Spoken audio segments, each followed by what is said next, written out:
उसमें एक क्वेश्चन है, should I wear mask to protect myself. इसमें एक क्वेश्चन है, should I wear mask to protect myself. इसमें लिखा है only wear a mask if you are ill with कोविड-19, यानी कि मास्क आप तभी पहने जब आपको कोविड-19 है, number 1।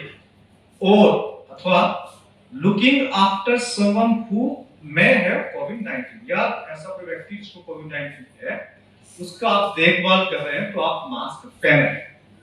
Number 3, if you are not ill, यदि आप बीमार नहीं है, यहाँ कोविड से मतलब है, यदि आपको कोविड नहीं है और you are not looking after someone who is ill, और आप किसी ऐसे व्यक्ति की देखभाल नहीं कर रहे जिसको कोविड है, you are wasting a mask, आप मास्क की बर्बादी कर रहे हैं। किसी और को है क्या पता कैसे चले, तो है नहीं, आपको आपके घर में कोई कोविड का पेशेंट आया है, नहीं क्यों घर में थोड़े बैठे रहते, घर में तो खास जरूरी। ये जो सरकार की जो गाइडलाइंस है, हाँ सरकार की जो गाइडलाइंस है कि अगर कोई कोविड-19 पॉजिटिव पेशेंट है उसकी आप देखभाल कर रहे हैं या आप खुद पेशेंट है तो आपको मास्क पहनना है, अदरवाइज आप मास्क की बर्बादी कर रहे हैं।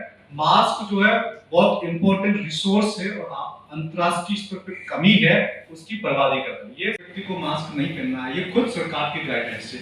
जब सरकार की गाइडलाइंस ये कहती है कि मास्क नहीं पहनना है, स्टेट गवर्नमेंट कौन सी होती है कि भैया वो मास्क नहीं पहनेंगे तो कहीं पर 100 रुपए का जुर्माना है, तो कहीं 500, कहीं पर 2000 का, बीच में झारखंड पे 1 लाख का जुर्माना सुनने में आया था हमें। तो ये सारा गेम प्लान, इस गेम प्लान को संबंधित जो होते हैं एक तरफ कुछ और है, रिटर्न में कुछ और है। कल को आप मान लीजिए कोर्ट में जाएंगे तो सरकार बोलेगी जी कि हमारी तो गाइडलाइंस ये थी, आपने क्यों पहना मास्क।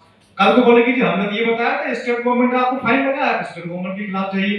तो ये एक बहुत अच्छा सोचा समझा हुआ गेम प्लान है, डबल स्ट्रेटजी है, एक जनता को दिखाने के अलग है और एक कागजों के अंदर अलग है। मास्क किसी को भी नहीं पहनना है, nobody should wear mask, even a covid patient should not wear a mask।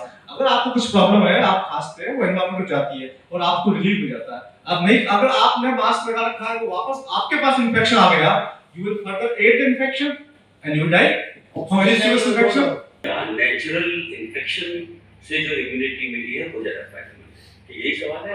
Vaccine लेने से फायदे ज्यादा हैं और नुकसान कम है, इसलिए आप ले लो। ठीक है, इसलिए आप ले लो, ये नैरेटिव बनाया था। देखिए मैं इसकी सच्चाई में, मैं इसको झुठला भी नहीं सकता, सच्चाई में भी ये चीज प्रूफ नहीं है। आप कुछ भी कह सकते हैं, मैं सही भी हो सकता हूँ, गलत भी हो सकता हूँ, पर मैं ये जरूर कहना चाहूंगा कि जो इम्यूनिटी आपको नेचुरल इम्यूनिटी से मिलेगी, वो जो कुदरत ने बनाई है वो आदमी तो बना नहीं सकता है। उसको लिस्ट नहीं किया गया है, 629 पन्ने का वो पीआईएल है, मोस्ट कॉम्प्रिहेंसिव है वो।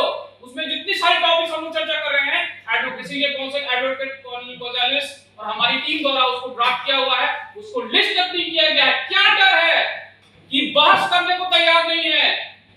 और ये मत बोलिए सर, आपको केस नेम बोलना पड़ेगा कि दिस वर्सेस दिस में ये जजमेंट हुआ है। बात ये नहीं बोलना चाहिए कि सुप्रीम कोर्ट ने बोल दिया है कि वैक्सीन लेना चाहिए और वो मैंडेटरी है। मैंडेटरी की बात नहीं कर रहा हूँ, लेना चाहिए बोला, लेना चाहिए वो सब कोई बोल रहा है। ओके नहीं, डॉक्टर साहब भी कहां बोल रहे हैं कि नहीं लेना चाहिए। हम कह रहे हैं कि इन्फॉर्म कंसेंट मिलना चाहिए, और जो लोग बोल रहे हैं कि मेरे लिए फायदेमंद नहीं है, मैं सेटिस्फाइड नहीं हूं, मैं संतुष्ट नहीं हूं, तो मेरे को फोर्स नहीं करना चाहिए। अबॉर्शंस हो गए 20 हफ्ते के अंदर वाली जो महिला थी, उनमें 20 हफ्ते की जो प्रेगनेंसी होती है उसके अंदर वाले में 82% महिलाओं ने अपने बच्चों को खो दिया आफ्टर कोविड वैक्सीन। ये ऑफिशियल सीडीसी डॉक्यूमेंट में मेंशन है, जो कि गवर्नमेंट ऑफ यूएसए, जैसे यहाँ आईसीएमआर है ना, जैसे एज मीडिया उस तरीके से सीडीसी यूएसए है, एफडीए यूएसए है, ठीक है ना, ये ऑफिशियल डॉक्यूमेंट में स्टेटेड है। लेकिन फिर भी हमारे अथॉरिटीज बोल रहे हैं कि वैक्सीन सेफ है, प्रेग्नेंट महिलाओं को लेना चाहिए। उनका गुलाम बन चुका है। आज मजबूरी, आज मोदी जी को हम लोग कहते थे कि बहुत अच्छे प्राइम मिनिस्टर है, बहुत अच्छे प्राइम मिनिस्टर है ना, इनका घर से ये कर दिया, वो कर दिया, क्या कर दिया। नहीं सर, मोदी जी नहीं, केजरीवाल जी या ये जी वो जी, कोई भी एजीओ जी, कोई भी तो नहीं पॉपुलेशन एक्सप्लोजन का क्या किया जाए, तो देश का हेड कैसे टैकल करेंगे आप पॉपुलेशन एक्सप्लोजन। हाँ, तो कहने का मतलब ये है कि मेक तमाम स्टेट्स, तमाम कंट्री जो है वो कुछ लोगों के हाथों का खिलौना बन चुका है। तमाम बड़े बड़े पॉलिटिशियन जो है वो कुछ लोगों के हाथ में खिलौना है, जैसा वो घुमा रहे वैसा ही चल रहा है। और सबसे बड़ी दुर्भाग्य की बात यह है, मैं क्षमा चाहूंगा डॉक्टर साहब से, मैं फिर कहना चाहूंगा, this is a conspiracy, nobody is dying. क्यों? 10,000 में से एक मर रहा है तो ये बोलेंगे नोबडी इज डाइंग। किसान धरने पे बैठ गए थे नवंबर के अंदर 2020 में। उसके बाद वहां पहली डेथ हुई थी हार्ट अटैक से, सिंगू बॉर्डर की बात है, साथ ही कंटिन्यूअसली तो पहली डेथ हुई। उसके बाद उनको जब उठा करके लेके गए, किसान वो पंजाब से थे, और जाते ही सब हमारे पास फोन आता है कि सर ये लोग एम्बुलेंस देने से मना कर रहे हैं कि कोविड का पेशेंट है, तो कोई भी हाथ नहीं लगा रहा, और एम्बुलेंस वाला 35,000 रुपए मांग रहा है। तो हम लोग 2-3 गाड़ियां भर के हम गए, 2-3 हमारे साथ वकील थे, जाकर के हमने सीएमओ से एक ही बात पूछी कि तुम्हें कैसे पता लगा कि ये कोविड का पेशेंट और कोविड से मिला है? तो कहता है कि कोविड का टेस्ट किया था हमने, वो पॉजिटिव आया है। हमने बताया तुम तो वो स्वैब्स खाली लेके सैंपल भेज दो, उनमें से 40%, 60%, 70% वैसे ही पॉजिटिव आ रहे हैं। वहां जब उनको बोला गया कि यहीं धरना पे बैठेंगे हम लोग, इसकी ऑटोप्सी करो या इसका पोस्टमार्टम करो, उसके बाद बताओ। बोर्ड बैठा, सोनीपत के सीएमओ की बात है, जब मर्जी वेरीफाई कर लेना। बोर्ड बैठा, बोर्ड ने बैठ करके उसका डिसीजन दिया। लास्ट में पोस्टमार्टम में रिपोर्ट आई, उनकी डेथ हार्ट अटैक से हुई थी। देश की जनता को क्यों मास्क के लिए कंपल्सन किया जा रहा है, क्यों सोशल डिस्टेंसिंग के लिए कंपल्सन किया जा रहा है, क्यों वैक्सीन के लिए कंपल्सन किया जा रहा है, ये मीडिया ये सवाल हमारी ओर से, जनता की ओर से सरकार से पूछे, मंत्रियों से पूछे, चाहे कोई भी हो, प्राइम मिनिस्टर हो, चीफ मिनिस्टर हो, उससे मतलब नहीं, सरकार किस पार्टी की उससे मतलब नहीं है, जो भी है उनसे मीडिया ये सवाल आगे पूछे। चीफ जस्टिस ऑफ इंडिया को घर पे जाकर लेकर देके आया, घर पे जाकर लेकर देके आया। बाद में वो लेटर जो है उसको कन्वर्ट भी कर दिया था पीआईएल के अंदर, लेकिन पता नहीं सब क्या फैसला हुआ।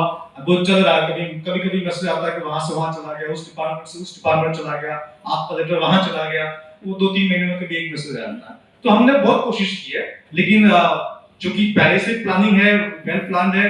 रही बात आपने एक सवाल पूछा तीसरी लहर, तो तीसरी लहर भी आएगी, अक्टूबर के आसपास आने वाली है, क्योंकि इनको वैक्सीन तो बेचना ही है।